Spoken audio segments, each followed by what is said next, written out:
뵙습니다. 아멘. 오늘 요한계시록 14번째 시간입니다. 일곱째인이라고 하는 제목으로 같이 말씀의 은혜를 나누기를 원합니다. 이제 시대의 마지막은 7개의 인이 찍혀있는 그와 같은 책을 하나씩 챕터를 열어가면서 시대의 마지막이 전개됩니다. 지난 7장까지를 통해서 첫 번째부터 6번째까지의 인이 띄어지는 것들을 살펴봤습니다. 우리가 그 살펴봤을 때의 내용은 그건 우리가 다 아는 사건이다 하는 것입니다. 경험했던 것이다. 쉽게 말하면 이제 7개의 인으로 되어 있는 책이 이미 열렸고 그 열려진 책의 6번째 인까지 띄어진 시대를 우리는 이미 살아왔다 하는 겁니다. 그리고 그 살아왔던 시대에서 마지막 7번째 인이 띄어지기 전까지의 하나님의 일은 하나님의 사람들의 이마에 하나님의 도장을 찍는 것이었다. 그리고 그 도장 찍은 것은 어떻게 할 수 있느냐? 성령이 우리 가운데 보증으로 임하셔서 내가 도장 찍힌 사람인지 아닌지를 알 수 있다 하는 것까지 말씀드렸습니다. 오늘 이제 7번째 인이 띄어집니다. 그 7번째 인이 띄어질 때 어떤 역사와 일들이 진행되는가? 오늘 성경을 통해서 우리가 알기를 바랍니다. 먼저 8장 1절, 요한계시록 8장 1절, 요한계시록 8장 1절 같이 한 목소리 한번 읽어봅시다. 시작. 7째 인을 떼실 때 하늘이 반시 동안쯤 고요하더니. 아멘. 참 놀라운 사실은요, 첫 번째부터 6번째까지 인이 띄어질 때는 큰 말이 달려갑니다. 그러니까 시대의 변화를 다 압니다. 새로운 시대가 왔구나. 제국주의 시대가 가고 1, 2차 세계대전이 나타나고 또 돈의 시대가 나오고 자살의 시대가 나오고 이와 같은 문화적으로 끝장난 문화의 모습들이 나타나고 천지가 개벽하는 그런 지진과 여러 가지의 사건들이 생기면서 새로운 시대가 열리고 있구나. 새로운 시대가 열려졌구나 하는 것을 알 수 있습니다. 그런데 놀라운 사실은요, 마지막 7번째 인이 띄어질 때는 아무 일도 나타나지 않습니다. 그래서 언제 7번째 인이 떨어지는지를 누구도 모릅니다. 하나님은 침묵하십니다. 하늘도 침묵합니다.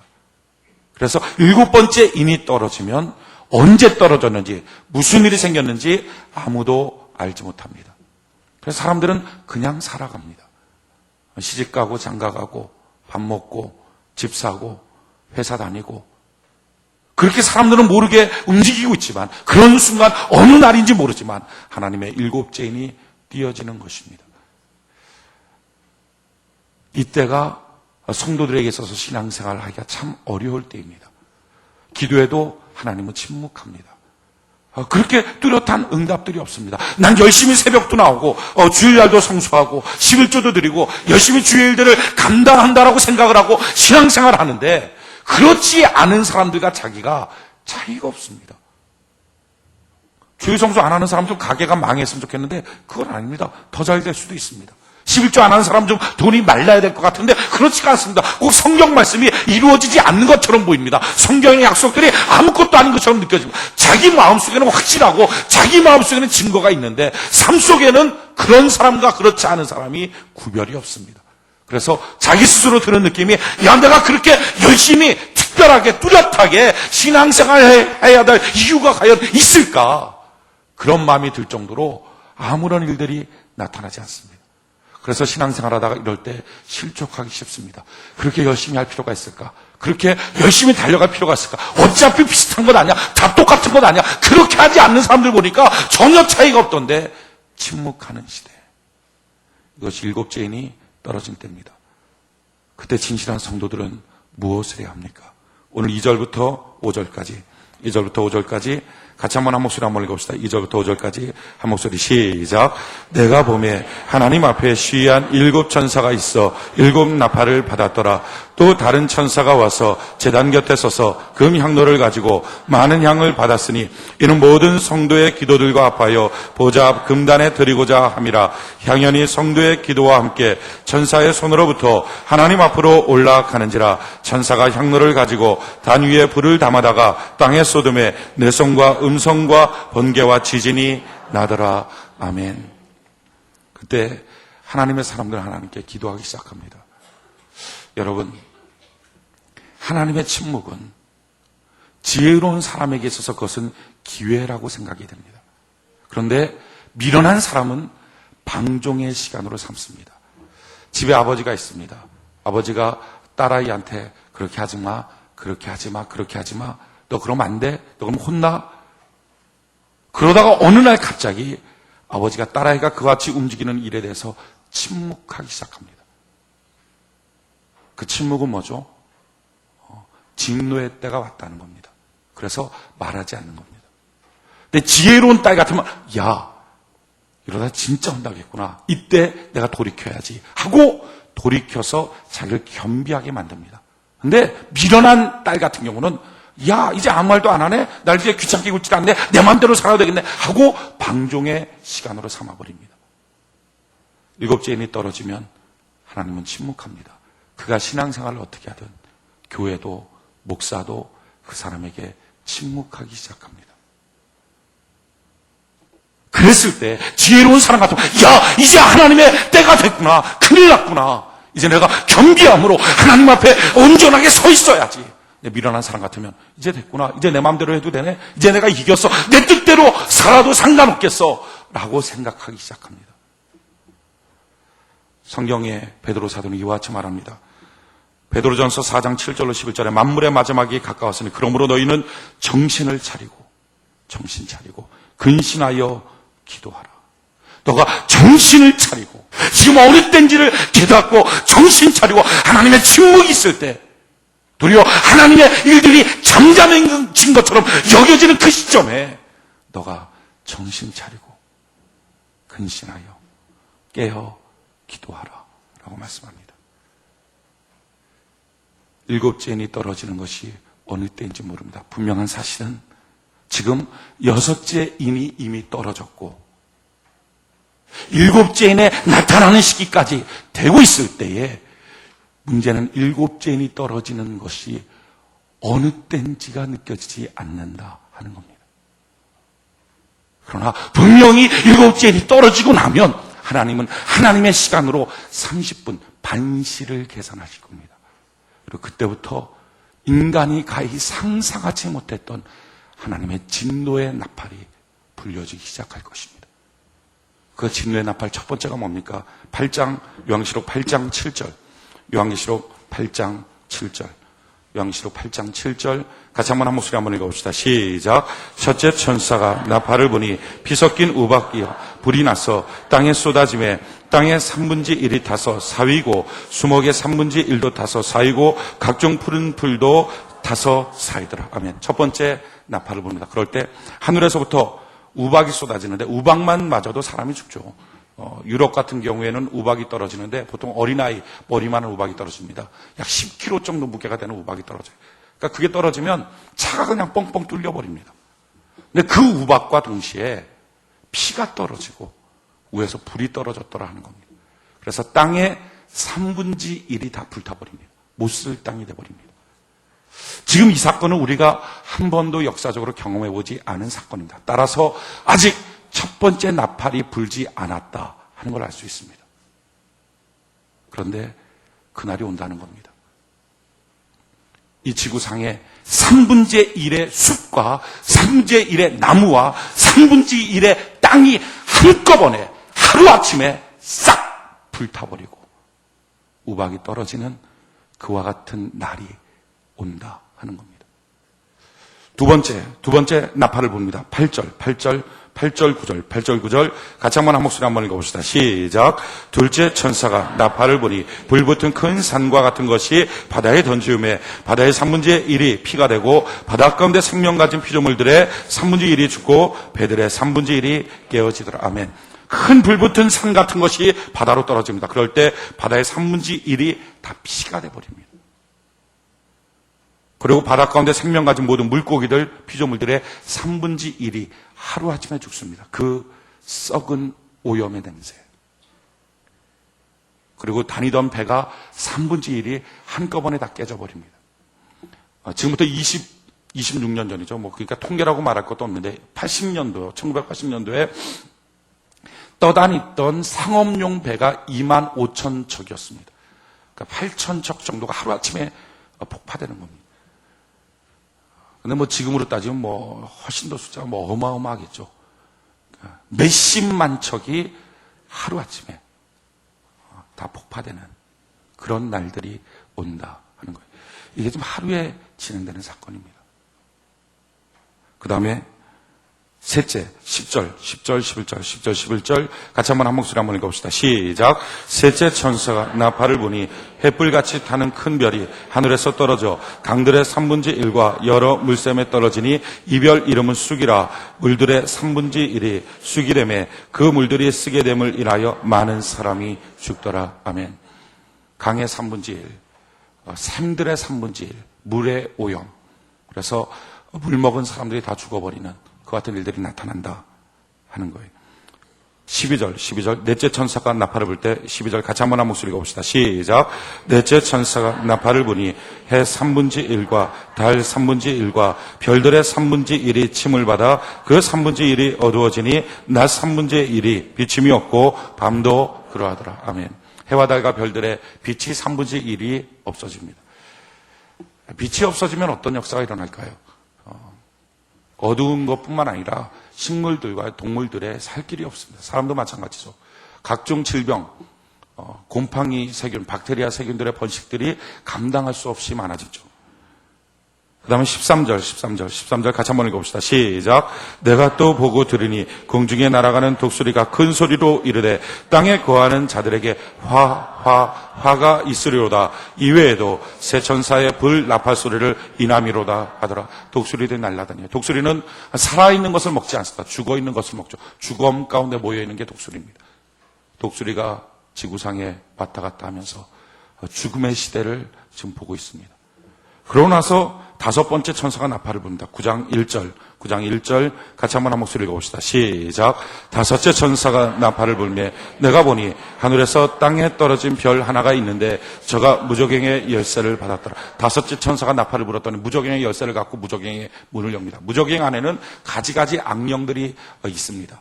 귀신들이 예수님께서 더러운 귀신아 떠나가라 할 때 귀신들이 싹싹 빌면서 주님 앞에 했던 말이 나를 제발 저 무저갱에 넣지 말아 주십시오 라고 말했던 무저갱입니다. 그러니까 지금 이 지구상에 돌아다니고 있는 귀신들도 있지만 귀신을 쫓아내서 결박해서 집어넣어서 갇혀있는 더러운 악령들이 있습니다. 근데 그걸 한꺼번에 다 풀어버리는 겁니다. 지금 귀신들만 해도 정신병 걸린 사람이 우리나라에 500만 명입니다. 약 먹는 사람이. 지금 귀신들만 해도 가정 파괴가 30%의 가정이 이혼이 합니다.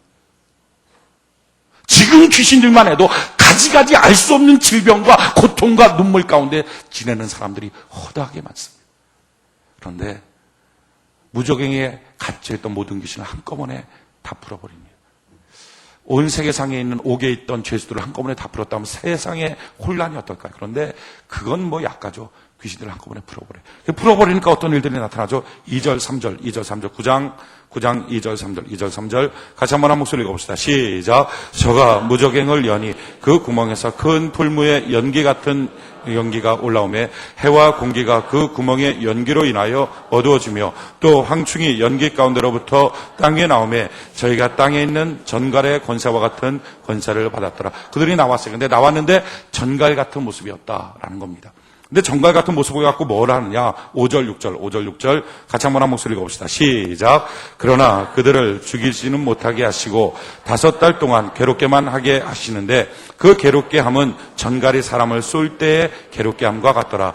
그날에는 사람들이 죽기를 구하여도 얻지 못하고 죽고 싶으나 죽음이 저희를 피하리로다. 아멘. 전갈처럼 사람들 다 쏘기 시작해. 마음들을 쏘기 시작해. 육체를 쏘기 시작해.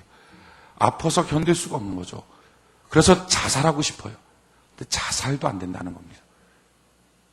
죽지도 않는 끊임없는 괴로움이에요. 근데 그 괴로움을 주고 있는 존재가 뭐냐? 11절 같이 한번 읽어봅시다. 시작. 저희에게 임금이 있으니 무저갱의 사자라. 히브리 음으로 이름은 아바돈이요 헬라음으로 이름은 아블로온이다. 아바돈, 아블로온 다 똑같이 파괴자라는 뜻입니다. 사람이 만들어 온 모든 것 다 파괴시키는 다섯째 나팔이 부러집니다. 여러분들 행복하게 해서 여러 가지를 만들지 않았습니까? 행복하게 해서 결혼도 하고요. 행복하게 해서 열심히 돈 벌어서 집 살려고 그러고 행복하려고 좋은 직장도 가고 행복하려고 좋은 사람도 만나고 행복하기 위해서 여러 가지의 것들을 시도하고 행하고 지금 준비하고 열심히 내고 있을 겁니다. 근데 놀라운 것은요, 5번째 나팔이 불 때 그게 다 무너지고 맙니다. 그걸 다 파괴시키고 맙니다. 당신이 행복하겠다고 노력했던 모든 것들이 한순간에 파괴되는 날, 그날이 5번째 나팔을 부는 순간에 일어나게 됩니다. 그리고 6번째 나팔을 불 때 어떤 일들이 있습니까? 12절부터 16절, 12절부터 16절까지 같이 한번 한 목소리 읽어봅시다. 시작. 첫째 화는 지나갔으나 보라 아직도 이후에 화 둘이 있으려다.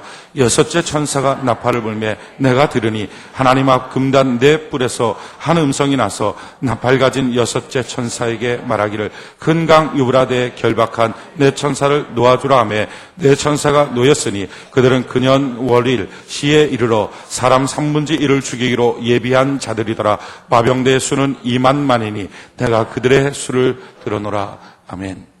사람의 3분의 1을 죽이는 큰 전쟁이 나타난다. 그러니까 지금으로 말하면 20억 명이 죽어버리는 큰 전쟁. 지금 첫 번째 나팔, 두 번째 나팔, 세 번째에서 6번째 나팔까지 불었을 때 사람의 3분의 1, 20억 명이 3명 중에 1명이 죽는 같은 어마어마한 상상할 수 없는 재앙과 저주가 임하게 됩니다. 사람들은 그 고통 가운데, 그 시체 썩는 냄새 가운데 자기가 행복하려고 만들어놓은 모든 것이 한순간에 깨어지고 무너지고 하늘에서부터 불이 임하고 우박이 떨어지고 큰 섬 같은 게 날아오고 배가 다 깨져버리고 바다가 피로 변하고 강물의 3분의 1이 다 썩은 물로 바뀌어버리고 하늘의 해와 달과 별들의 빛을 잃어버리고 온갖 귀신들이 준동하여 상상할 수 없는 일들이 사람마다 다 쏘는 것처럼 전갈이 쏘는 것처럼 쏘기 시작해서 죽고 싶은데도 죽을 수가 없는 시대가 온다. 그래서 그 시대에 사람들이 악이 받쳐 사는 게 뭡니까? 전쟁하자. 그래서 2만만. 사도 요한의 시대는요, 10,000명 이상의 사람들에 대한 계수가 없었습니다. 왜냐하면 로마 군사들의 숫자가 한 군단이 10,000명이기 때문에 10,000명이 끝이에요. 근데 그 숫자를 보니까 2만만, 만 곱하기 만, 2만만. 얼마죠? 2억. 그러니까 사도 요한의 시대에는 2억 명의 군사가 끌어나와서 전쟁을 한다는 게 상상도 못했습니다. 어떻게 그게 가능하겠느냐? 어떻게 2억 명이 나올 수 있느냐? 그때 전 세계 인구를 다 합쳐도 그게 안 되니까 불가능하다. 그래서 그는 2만만의 숫자를 내가 들었다 하고 썼을 뿐이다. 그런데 우리는 2억 명이 전쟁을 한다는 사실이 가능하다는 걸 알고 있습니다. 그것도 유브라데 강에서 전쟁이 있을 것이다. 얼마 전에 제가 신문을 보고 깜짝 놀란 것은요, 유브라데 강이 말랐다는 것입니다. 그 강은 마르지 않는 강이에요. 근데 그 강이 말랐대요. 그 위에 큰 댐을 지어서 강이 완전히 말라버렸대요. 우리나라 일천리라 그러죠. 유브라데 강은 7만리입니다. 7만리에 2억 명의 군사가 배치되는 시대. 중국하고 인도의 군사만 합치면 2억 명이 됩니다. 거기에 대항하는 러시아와 유럽과 아프리카와 중동 지역과 미국과 이스라엘의 군사력을 합치면 충분히 세계의 인구의 3분의 1이 그들이 터뜨리는 핵무기로 말미암아 해도 빛을 잃게 되고 바다에 떠있는 배도 한꺼번에 다 3분의 1 정도가 멸망받을 수 있는 위력들이 됩니다. 지금 우리가 이와 같은 일들을 봤을 때 사도 요한은 꿈 같은 얘기도 하겠지만 지금 우리는 이것을 읽었을 때 경험하진 않았지만 그렇구나, 가능하다 하는 사실을 알게 됩니다. 더 놀라운 것은요, 이와 같은 일들이 터질 때, 그래서 3분의 1이 다 죽게 될 때 어떻게 됩니까? 17절, 18절 요한계시록 9장 17절 18절 같이 한번 읽어봅시다. 시작. 이같이 이상한 가운데 그 말들과 그 탄자들을 보니 불빛과 자주빛과 유황빛 흉갑이 있고 또 말들의 머리는 사자 같고 그 입에서는 불과 연기와 유황이 나오더라. 이 세 재앙 곧 저희 입에서 나오는 불과 연기와 유황을 인하여 사람 3분의 1이 죽임을 당하니라. 아멘. 온 지구상의 시체 썩는 냄새 견딜 수 없겠죠. 3명 중에 1명이 죽었어요. 서울시에 400만 명이 죽는 거죠. 3인 가족이면 그 중에 1명이 죽는 거고요. 감당할 수 없는 시체 썩는 냄새와 행복을 위해서 준비했던 모든 것이 하루아침에 아무것도 아닌 것이 되고 온갖 귀신들이 충동하고 하늘에서부터 피섞인 우박과 불들이 쏟아져 내리고 바다도 강도 태양도 대기도 다 오염돼 버려서 살 수 없는 시대. 아마 여러분들이 영화 같은 거를 보면 핵전쟁 같은 거 일어나고 그래서 미래에 나타날 모습 해갖고 온통 살 수 없는 사막 같은 땅 3분의 1이 다 붙어버렸으니까 그런 사막 같은 땅에 사람들이 참 이상한 몰골로 살아가는 그런 영화들을 봤을 겁니다. 여러분 서양에서 만드는 영화들은 다 미래에 대한 부분을 요한계시록을 근거로 해서 만든 겁니다. 근데 실제로 그런 날이 온다 하는 거예요. 근데 더 놀라운 것은요, 영화랑 똑같아요. 그런 날이 있어 사람들은 하나님을 찾고 하나님께 부르짖고 기도하는 것이 아니라 도리어 자기가 믿고 자기 자신을 보호하기 위해서 또 다른 일들을 계획하기 시작합니다. 성경은 이미 그것을 예언해 놨습니다. 20절, 21절, 20절, 21절 같이 한번 요한계시록 9장 20절, 21절 한 목소리 한번 읽어봅시다. 시작. 이 재앙에 죽지 않고 남은 사람들은 그 손으로 행하는 일을 회개치 아니하고 오히려 여러 귀신과 또는 보거나 듣거나 다니거나 하지 못하는 금은 동과 목석의 우사에게 절하고 또 그 살인과 복술과 음행과 도적질을 회개치 아니하더라. 아멘. 더 이상 회개가 없는 시대, 구원이 없는 시대, 더 이상 하나님의 집으로 들어올 수 없는 시대가 온다 하는 거예요. 첫 번째 나팔이 불면 그것으로 끝입니다. 그리고 마지막 7번째 나팔이 불면 7개의 진노의 대접을 들고 있는 천사들이 등장합니다. 그래서 하나씩 그 진노의 대접을 쏟아붓습니다. 그리고 남아있는 3분의 2 중에 4분의 1을 또 죽여버립니다. 첫 번째 나팔이 불면 이제는 걷잡지 못하는 시대의 전환이에요. 문제는 이 나팔 부는 것이 7번째 인을 띄고 30분 후에, 그러니까 하나님의 시간으로 30분이니까 굉장히 짧은 시간이죠. 얼마큼인지 모르지만 굉장히 짧은 시간이 딱 되고 나면 저절로 천사들은 나팔을 받고 그런 일들을 시행한다 하는 거예요. 근데 문제는 7째 인이 떨어질 때 누구도 모른다는 겁니다. 다 조용하게 진행되는 거예요.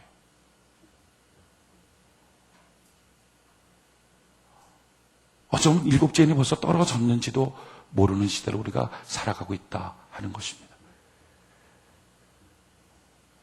근데 놀라운 하나님의 은혜가 한 가지 있어요. 이런 어마어마한 하나님의 진노가 있을 때 왜 하나님이 이 땅을 진노하십니까?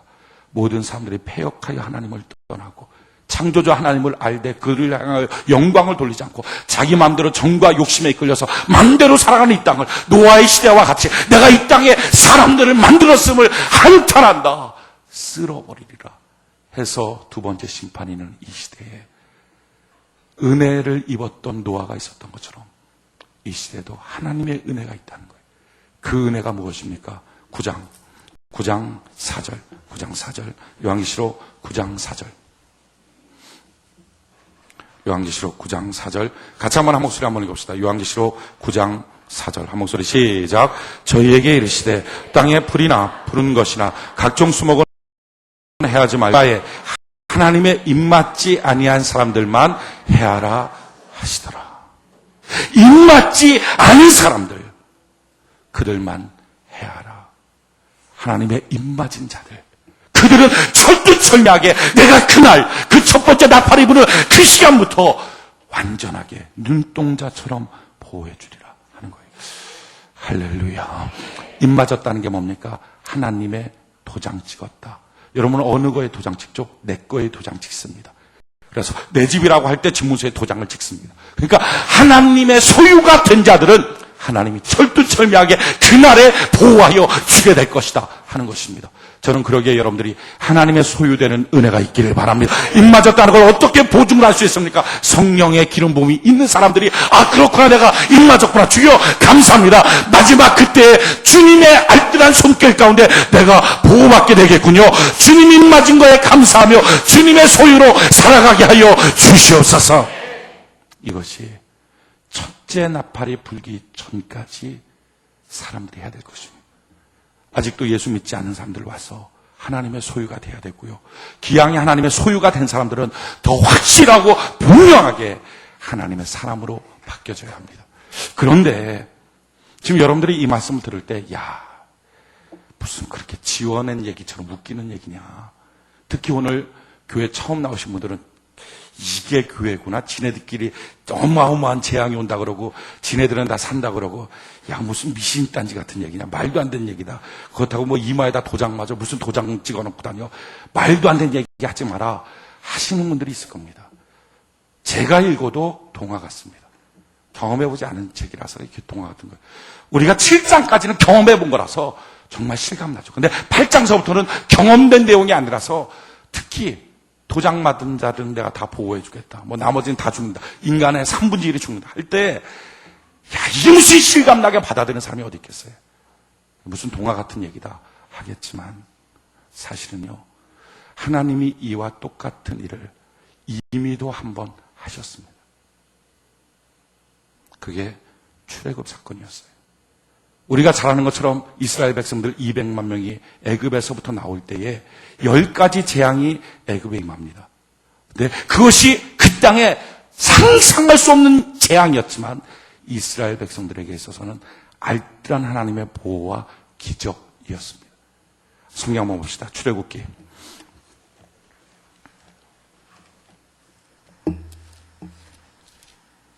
7장.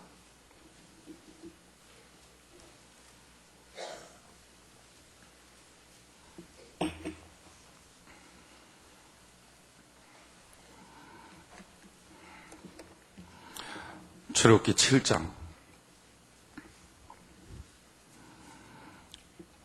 출애굽기 7장 20절. 출애굽기 7장 20절. 성경을 피면 맨 처음에 창세기가 나오고 그 다음에 출애굽기 7장 20절. 10가지 재앙 중에 첫 번째 재앙이 피 재앙이다. 피. 그러니까 모세와 아론이 여호와의 명하신 대로 행하여 바로와 그 신하의 목전에서 지팡이를 들어 하수를 치니 그물이 다 피로 변하고, 그러니까 강이 피로 변한 거예요. 우리가 생각할 때, 야, 강이 어떻게 피로 돼서 사람이 못 살고 못 먹을까? 근데 실제적으로 있었던 사건입니다. 근데 이런 사건이 있었을 때 반응이 어떻습니까? 22절 보니까 애굽 술객들도 자기 술법들로 그와 같이 행함으로 바로의 마음이 강팍하여 그들을 듣지 아니하니 여호와의 말씀과 같더라. 바로가 듣지는 않습니다. 아예 뭐 강팍해졌다는 거죠. 지금도 마찬가지입니다. 강물이 오염되고 사람이 먹지 못할 강물로 바뀌어졌을 때 사람들이 이럽니다. 아이고, 원래 그래. 지구상에 오염이 돼서 공장에 폐수들이 많아서, 그래서 이렇게 생활 폐수들이 많아서 이렇게 된 거야. 이거 정화시켜 먹으면 돼. 라고 사람들이 생각하는 거랑 똑같이 바로도 생각했다 하는 겁니다. 두 번째 재앙이 뭡니까? 개구리 재앙. 8장 2절에 보니까 내가 만일 보내기를 거절하면 내가 개구리로 너의 온 지경을 칠지라. 7절에 보니까 술객들도 자기 술법대로 이와 같이 행하여 개구리로 애굽 땅에 올라오게 하였더라. 술객들도 할 수 있었어요. 그래서 반응이 어떻게 됩니까? 15절에 보니까 그러나 바로가 숨을 통할 수 있음을 볼 때에 그 마음을 완강케 하여 그들을 듣지 아니하였으니 여호와의 말씀과 같더라. 점점 회개하지 않습니다. 이런 재앙과 이런 사건이 일어났을 때 회개해야 될 것 같은데 사람들의 반응은 똑같아요. 바로가 그랬던 것처럼 회개하지 않습니다. 그래서 이의 재앙이 나오죠. 세 번째 재앙이 이 재앙이죠. 17절에 보니까 그들이 그대로 행할 때 아론이 지팡이를 잡아 손에 들고 땅에 티끌을 치매 애굽 온 땅에 티끌이 다 이가 되어 사람과 생축에게 오르니 술객들이 자기 술법으로 이같이 행하여 이를 내려 하였으나 못하였고 이는 사람과 생축에게 있다. 사람들 속에 막 이가 온통 버글버글거린 거예요. 참 놀라운 것은요, 이 10가지 재앙이 다 애굽의 신이었습니다. 나일강이 신이었고요, 개구리가 신이었고요, 이가 신이었어요. 이 10가지 재앙이 다 신이었어요. 그러니까 왜 신으로 삼았냐면 그들이 두려워했던 겁니다. 개구리 나오면 두렵고, 나일강물이 그냥 다 말라버리면 자기네들 못 살 것 같아서 두렵고, 이가 두렵고, 이가 나와서 막 피 빨아먹는 게 괴롭고 두렵고, 그래서 이걸 다 섬겼던 신들입니다. 그래서 그런 신전들이 있고 거기서 절했던 겁니다. 근데 하나님은요, 그 신들로 재앙을 하는 거예요. 마지막 때 우리가 행복하려고 모아놨던 것들. 여러분들이 두려워하는 게 뭡니까? 돈 없는 거 두려워합니까? 돈, 권력, 지식. 그게 마침내 우리를 쏘는 전갈이 된다 하는 겁니다. 그 다음에 바리장입니다. 바리장. 출애굽기 8장 21절에 보니까 내가 만일 내 백성을 보내지 아니하면 내가 너와 내 신하와 내 백성과 내 집들의 파리떼를 보내리니 애굽 사람의 집집에 파리떼가 가득할 것이며 그들의 거하는 땅에도 그러하리라. 그날에 내가 내 백성이 거하는 고센 땅을 구별하여 그곳에는 파리떼가 없게 하리니. 그러니까 이 10가지 재앙이 있는데 그 재앙이 사실은 이스라엘 백성들은 구별된 것이고 철저한 하나님의 축복이었다 하는 겁니다. 이미 하나님은 한 번 했던 일입니다. 이 10가지 재앙의 이 사건은요, 실제적 사실입니다. 에집트의 역사책에도 기록되어 있는 사실입니다. 이걸 통해서 에집트 왕국이 멸망하고 그들의 군사력을 쫓아가다가 600씩이나 되는 전차 부대가 완전히 멸망하고 난 다음에 북쪽에서부터 새로운 왕국이 나와서 이집트의 왕조가 바뀌어버립니다. 실제적으로 있는 역사책에 기록되는 10가지 재앙의 사건, 실제 사건인데 그 사건 가운데 하나님은 이스라엘 백성들이 있었던 고센 땅은 구별시켜서 철저한 축복 가운데 그들을 보호해줬다 하는 겁니다. 이미 행하셨던 하나님입니다. 그 다음에 또 어떤 일들이 있죠? 9장에 보면 이제 악질재앙이 있습니다. 악질재앙. 9장 3절 보니까 여호와의 손이 들에 있는 내 생축 곧 말과 나귀와 약대와 우양에게 더하리니 심한 악질이 있을 것이며 여호와가 이스라엘의 생축과 애굽의 생축을 구별하리니 이스라엘 자손에 속한 것은 하나도 죽지 아니하리라 하셨더라.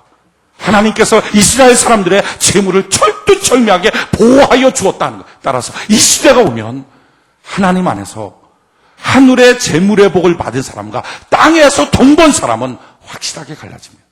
재물의 복을 받아 부유해진 사람은 그 하나님이 그것을 하나도 잃지 않도록 준비해주고 보호해주지만 그렇지 않은 사람들의 재물은 한순간에 깨어지고 무너지고 터지고 만다는 거예요. 그 다음에 있는 재앙이 뭐죠? 독종 8절. 여호와께서 모세와 아론에게 이르시되 너희는 풀무의 재 2움큼을 가지고 모세가 바로의 목전에서 하늘을 향해 날리라. 그 재가 애굽 온 땅에 티끌이 되어 애굽 온 땅의 사람과 짐승에게 붙어서 독종으로 발하리라. 그때부터 11절에 보니까 술객도 독종으로 인하여 모세 앞에 서지 못하니 독종이 술객들로부터 애굽 모든 사람에게 발하였다. 세상 사람들이 감당할 수 없는 사건들, 그런 재앙과 그런 저주가 이미도 애굽 땅에 있었어요. 그 다음에 우박재앙이 있습니다. 우박재앙이 있을 때 18절 이하에 보니까 우박을 쏟아 부어줄 것이다. 근데 그 우박이 어떤 우박이냐? 24절 한번 볼까요? 24절 같이 한번 출애굽기 9장 24절 한 목소리 읽어봅시다. 시작. 우박의 내림과 불덩이가 우박에 섞여 내림이 심히 맹렬하니 애굽 전국에 그 개국 이래 그 같은 것이 없던 것이라. 아멘. 이미 하늘에서 우박이 쏟아질 때 불도 같이 쏟아졌던 예가 있습니다. 마지막 때 행하신 하나님의 심판은요, 이미 애굽 땅에, 소돔과 고모라 땅에 조그만 국지적으로 하셨던 일들입니다. 그리고 그런 일들은 이미 역사 속에 실제적 사실로 기록되는 일들입니다. 그런데 그때 어떻게 합니까? 26절 같이 외울까요? 26절 같이 한 목소리 시작. 이스라엘 자손에 거한 고센 땅에는 우박이 없었더라. 하나님이 철두철미하게 이스라엘 사람들을 구별하여 보호합니다. 그러니까 10가지가 애굽에는 재앙이었지만 이스라엘에게는 10가지가 하나님의 기적이요, 하나님의 축복이요, 하나님의 은혜였던 것입니다. 10장에 보니까 메뚜기 재앙이 있어요. 메뚜기를 통해서 완전하게 다 땅을 덮어서 먹을 것이 하나도 없도록 만들어버립니다. 또 10장 21절 이하에 보니까 흑암의 재앙, 어둠의 재앙. 하늘에 있는 별들, 해들, 달들의 3분의 1이 어두워진다. 그런데 이미 에집트 땅에 그와 같은 재앙을 하나님이 하셨습니다. 우리가 봤을 때 마지막 때 나팔 부는 천사들의 재앙들이 참 신기하다. 야, 어떻게 그런 것이 있을까 하겠지만 이미 하나님은 전 세계적은 아니지만 이집트라고 하는 작은 땅 안에 그와 같은 심판을 행하셨던 적이 있습니다. 그리고 그 심판 가운데 하나님 철두철미하게 하나님의 백성들을 구별하여 보호하셨습니다. 마지막 재앙은 뭡니까? 모든 장자들이 죽는 재앙입니다. 이집트 땅에는요, 한 가정도 울지 않았던 가정이 없을 겁니다. 왜냐하면 어떤 가정도 장자가 없는 가정이 어디 있어요? 첫 번째 태어나면 다 장자죠. 그러니까 어느 가정이든지 다 죽는 겁니다. 아버지도 장자, 아들도 장자하면 둘이 같이 죽는 거죠. 그러니까 어느 가정이든지 다 초상의 시체 썩는 냄새가 풍겼던 것이 마지막 제한, 죽음의 제한이다. 그때 이스라엘 백성들이 보호를 받거든요. 어떻게 보호를 받았느냐? 참 그게 신기해요. 12장 13절, 12장 13절, 12장 13절, 12장 13절 같이 한번 12장 13절 같이 한번 읽어봅시다. 시작. 내가 애굽 땅을 칠 때 그 피가 너희의 거하는 집에 있어서 너희를 위하여 표적이 될지라. 내가 피를 볼 때 너희를 넘어가리니 재앙이 너희에게 내려 멸하지 아니하리라. 아멘. 자 보십시오. 그 마지막 재앙에서 사람들이 어마어마하게 죽어가는 그때에 하나님의 처방전, 하나님의 살 수 있다고 말하는 게 뭡니까? 어린 양을 잡아서 그 피를 묻혀 문설주와 인방에 붙이고 그 집에 들어가 있으면 다 살 것이다. 그 집 밖에 다니는 자는 다 죽는다. 동화 같은 얘기 아닙니까? 근데 이걸 믿고 이스라엘 백성들은 인설주와 문방에 피를 발랐어요. 그리고 정말 살았습니다. 여러분, 이렇게 하나님은 동화처럼 집에다가 피 발라놨는데 그 피 보고 내가 넘어갈 거다 말씀하신 하나님은 정말 그처럼 행하셨다는 것입니다. 그럼 마지막 때 하나님 뭐라 말합니까? 이마에 성령으로 임받은 하나님의 소유들은 내가 그 재앙과 저주에서 넘어가게 하여 주게 될 것이다. 똑같은 하나님이에요. 똑같은 하나님. 저는 성경을 보면서 야, 이런 동화 같은 일이 어디 있을까 했는데 이미 있었던 일이었습니다. 그리고 하나님은 마지막 때 똑같이 행하실 것입니다. 아직 우리는 첫 번째 나팔을 불지 않은 시대를 지금 살고 있어요. 왜냐하면 땅의 3분의 1이 한꺼번에 불타는 것을 지금까지 본 적 없어요. 그러나 그날이 옵니다. 바다의 3분의 1이 피가 되고 강의 3분의 1이 다 썩어버리고 하늘에 있는 별빛, 달빛, 햇빛의 3분의 1의 빛을 잃어버리고 온통 귀신이 나와서 가지가지로 사람들을 괴롭히고 전갈로 쏘는 것처럼 쏘고 사람들이 견디지 못한 독으로 가득 차서 2억 명이 전쟁하겠다고 뛰쳐나가는 마지막 시대. 서울시에 400만 명이 한꺼번에 죽어버리는 시대.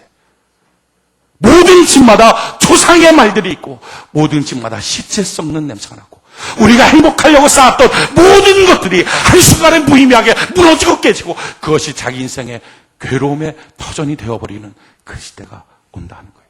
그때 입맞은 자는 보아리라. 주님 하나님의 소유됨을 감사합니다. 주여 나를 붙들어 주시옵소서.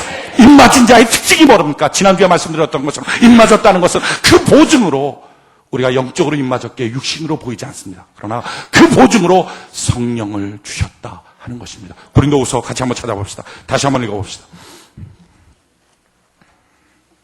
고린도후서 1장 21절 22절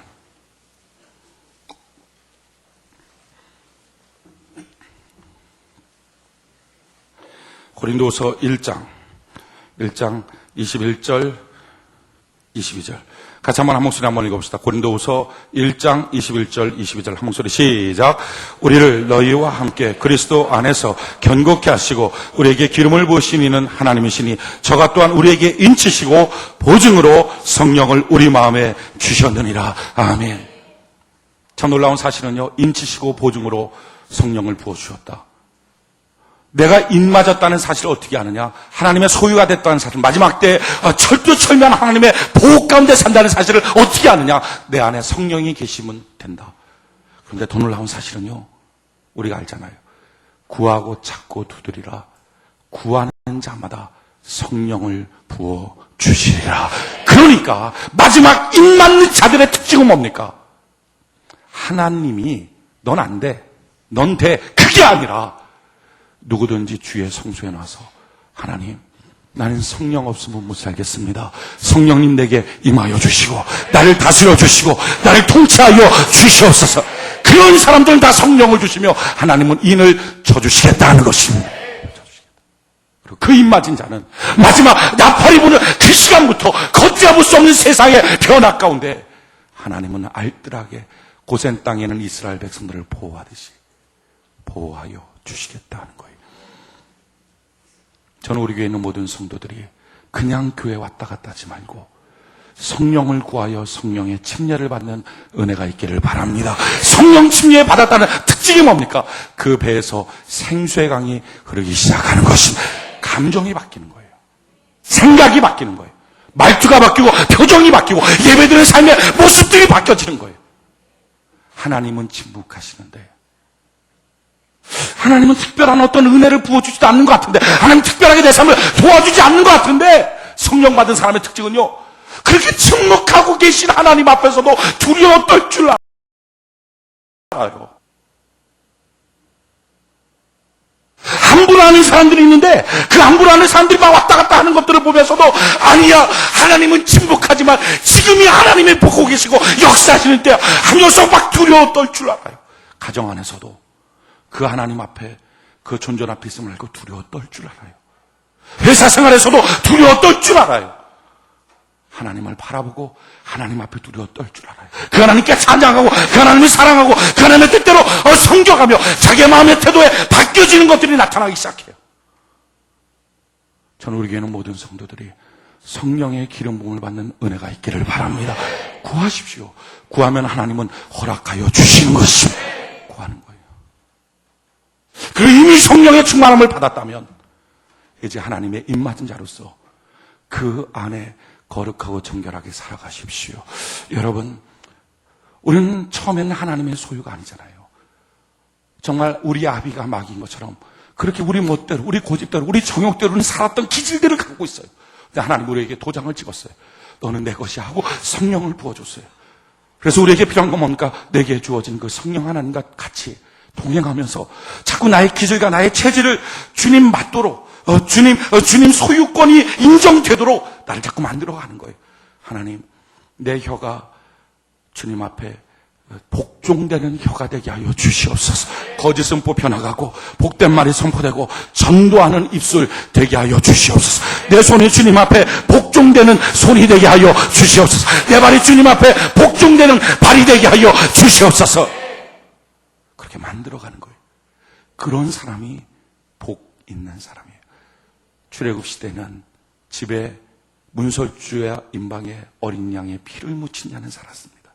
이제 마지막 시대는요, 주의 성소 안에 들어와 성령 받고 그 안에 행하는 자가 사는 시대입니다.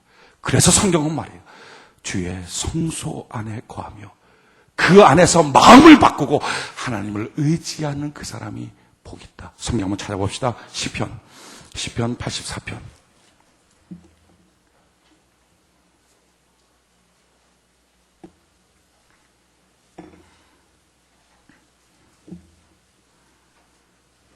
시편 84편 4절. 시편 84편 4절. 시편 84편 4절. 같이 한번 한 목소리 한번 읽어봅시다. 시작. 주의 집에 거하는 자가 복이 있나이다. 저희가 항상 주를 찬송하리. 아멘. 마지막 시대에 하나님의 특징이 뭡니까? 누가 복이 있습니까? 주의 집에 거하는 자. 지금 여기가 어디죠? 주님의 집. 바로 성령 하나님이 계시는 주님의 집. 내가 이곳에 왔습니다. 성령님 사모합니다. 소망합니다. 내게 임하여 주시고 나의 인도자 되어 주시옵소서. 그 사람이 마지막 시대에 복 있는 사람이다. 그리고 그 사람은 어떻게 해야 될 것인가? 5절 같이 한번 한 목소리 한번 읽어봅시다. 시작. 주께 힘을 얻고 그 마음에 시온의 대로가 있는 자는 복이 있나이다. 아멘. 주께 힘을 얻어서 너의 마음을 시온의 대로로 빨리 바꾸어라. 하나님이 쓸 수 있도록, 하나님이 오실 수 있도록. 높은 산, 낮은 산, 스스로 교만하고 높아졌던 거, 고집 부렸던 거 다 낮아져 평지되고, 서로 간에 오고 갈 수 없는 골짜기처럼 깊어진 섭섭함, 이런 거 다 메워버리고, 굽은 것들, 오해하고 있는 것, 자기 혼자 꽁에 있는 것, 이거 풀어서 직진으로 만들고, 울퉁불퉁 험한 감정 평탄하게 만들라. 여러분, 성령 받고 교회 안에서 뭐 해야 됩니까? 마음 바꾸는 것, 감정 바꾸는 것, 태도 바꾸는 겁니다. 그 사람이 복 있는 사람이다 하는 거예요. 그리고 또한 뭐라고 말합니까? 누가 복 있습니까? 12절 같이 한번 한 목소리 읽어봅시다. 시작. 만군의 여호와여 주께 의지하는 자는 복이 있나이다. 그래서 마침내 자기의 인생 자체를 주님께 의지하는 사람, 그 사람이 복이 있다. 말씀의 결론을 맺겠습니다. 교회 생활 지금 이 시대에 왜 필요합니까? 신앙생활 왜 필요합니까? 어떤 사람이 이렇게 생각합니다. 그냥 교회 나와서 마음 수양하고 마음 좋게 만들고 세상 나가서 열심히 살 수 있는 힘 얻고 돈 많이 벌고 세상에서 착하게 살고 악하게 안 살고 가정 행복하고 자녀 잘 키우면 그건 복 받은 거고 그리고 죽어서 천국 가면 되지. 이게 오늘날 대다수 사람들의 생각입니다. 근데 성경이 이렇게 말합니다. 그런 시대가 계속 가는 게 아니라 어느 날 일곱째인이 띄어지고 그리고 30분만 지나면 나팔이 불기 시작하는데 너가 상상할 수 없는 재앙이 이 땅에 올 것이다. 사람 중에 3분의 1이 다 죽어버리는 시대가 올 것이다. 악한 마귀들이 한꺼번에 풀려나와서 다 쏘기 시작하여 견딜 수 없는 괴로움의 시대가 이 땅에 오게 될 것이다. 그때 하나님의 입맞은 자는 구원함을 받는다. 여러분, 그 사실을 알았을 때 어떤 사람이 이 침묵의 시기에 지혜로운 사람입니까? 그렇구나.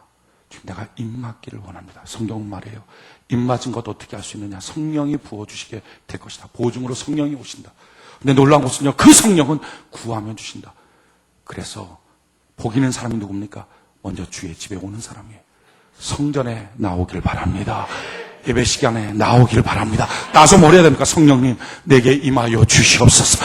성령님 내게 충만하게 거하여 주시옵소서. 그리고 성령 하나님을 의지하고 그 다음에 뭘 해야 됩니까? 자기 마음을 바꾸는 거예요. 감정 바꾸는 거예요. 울퉁불퉁했던 성질 바꾸는 거예요. 오해 잘하는 성질 바꾸는 거예요. 교만하고 고집하는 또 자존심 강한 자기의 기질을 바꿔버리는 거예요. 분노하게 잘하는 자기의 성격을 바꾸는 거예요.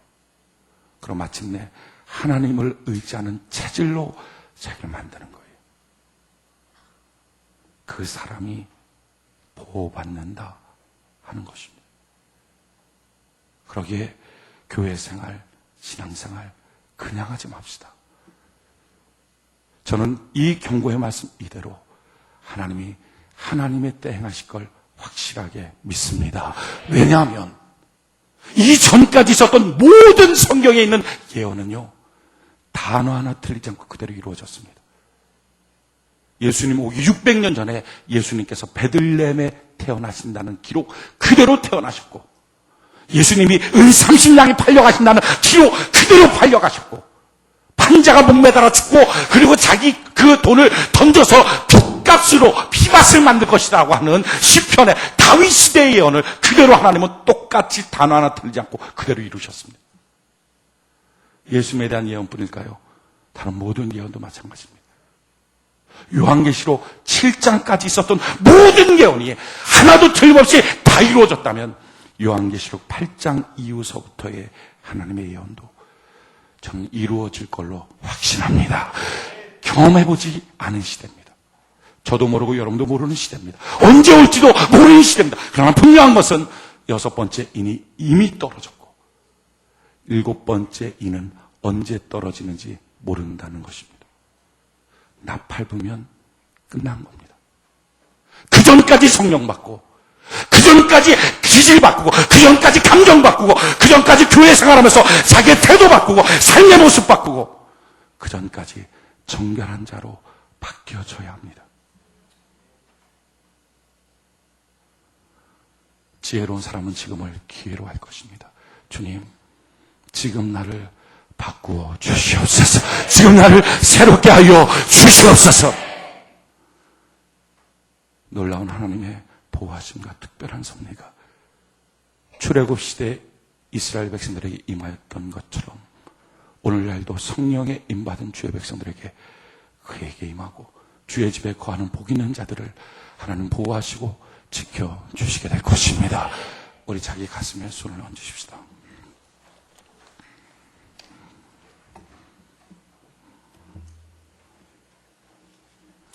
오랜 낯빛을 주를 향하여 들고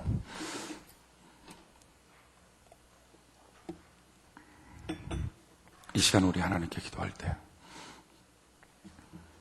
주의 집에 나왔습니다. 주의 집을 찾아올 수 있는 복을 주신 걸 너무 감사합니다. 주님의 집 성령 하나님 계신 곳에 왔는데 성령 하나님 내게 임하여 주옵소서. 주님 목말라 있습니다. 성령 하나님으로 마시게 하여 주시고 내 배에서 생수의 강이 흐르게 하여 주시옵소서. 성령으로 인격이 바뀌어지고 교회 생활을 통하여 감정이 바뀌어지고 태도가 바뀌어져서 하나님의 입맞은 자로 마지막 시대에 하나님의 철저한 보호 가운데 사는 자 되게 하여 주시옵소서. 이 마지막 남은 이때에 죽어가는 영혼들을 향한 구령의 열정 내게 부어주시니 감사합니다. 전도하는 자로 우리를 삼아 주시옵소서. 우리 주 앞에 기도하며 나갑시다. 살아계신 아버지 하나님, 이 마지막 때 주 앞에 나아갑니다. 주의 집에 거하게 하심을 감사합니다. 성령을 우리에게 충만하게 부어주어서 우리 영혼의 소생함을 허락하여 주시고 아버지 배에서부터 생수의 강이 흘러넘칠 수 있도록